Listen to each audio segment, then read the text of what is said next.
নাসির ভাই সিট বিছিয়েছেন আবার পলিথিন কেন?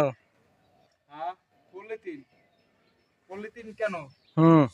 এটা সিফটি ট্যাঙ্কি।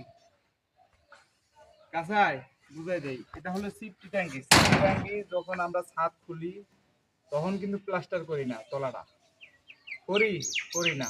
যার কারণে প্লাস্টার যখন করি না সেজন্য আমরা সিটের উপর পলিথিন বিছেছি, যাতে ঢালাইটা কি তেলতেলা থাকে। এটা ঢালাই নিচে তেলতেলা থাকবে সেজন্য পলিথিন। হ্যাঁ, সিফটি ট্যাঙ্কি তো অবশ্যই আপনারা পলিথিন ব্যবহার করবেন। পলিথিন ব্যবহার করলে আপনার কয়েকটা উপকার। এক নাম্বার হলো ঢালাইয়ের মধ্যে যে সিমেন্টের যে রেশিওটা থাকে, সিমেন্টের পাতলা পানিটা বালু সহ, এটা আপনার সিডের তল দিয়ে কাঠের ফাঁকা দিয়ে বাইর হবে না, সিমেন্টের পানিটা বাইর হবে না। এক এক নম্বর উপকার। দ্বিতীয় উপকার হলো আপনার প্লাস্টার যেহেতু হইতেছে না সেজন্য এটা আরো বেশি উপকার।